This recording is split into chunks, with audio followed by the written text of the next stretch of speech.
premier chapitre du livre a pour titre « Nous changeons de monde ». Un titre très évocateur, vous aurez à le comprendre.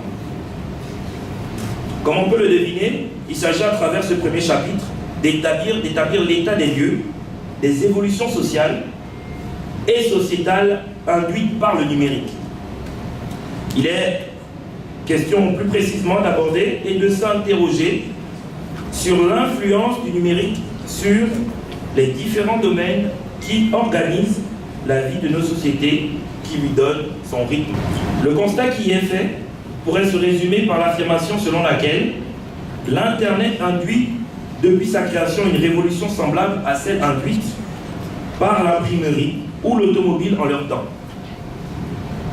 Nous sommes engagés dans un cycle de dématérialisation accélérée qui exige de nous une capacité d'adaptation réelle. Le premier secteur abordé pour mesurer les évolutions induites par le numérique est celui du journalisme.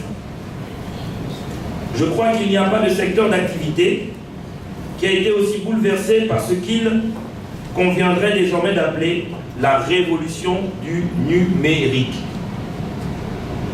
Que le secteur de la conception et de la diffusion de l'information. Dans ce secteur, nous assistons à un rééquilibrage des forces entre eux, entre ceux que Joël de Rosnay appelle les infocapitalistes, ceux qui détiennent généralement les médias de masse, et les prolétaires.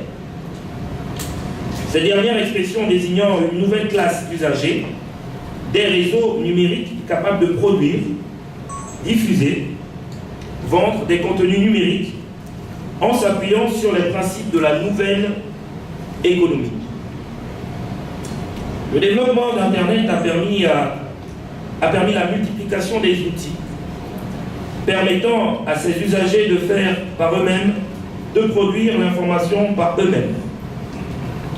Parce que les médias classiques suscitent suspicion ou un désintérêt causé par la lenteur dans l'innovation, cette tendance à faire par soi-même semble être le leitmotiv de nos sociétés post-modernes et de notre époque. Cette réalité se vérifie même au Gabon, notre pays, que nous aimons tous. Cette réalité aussi se vérifie en Afrique. Il est de plus en plus facile de créer son propre site internet et de faire l'information.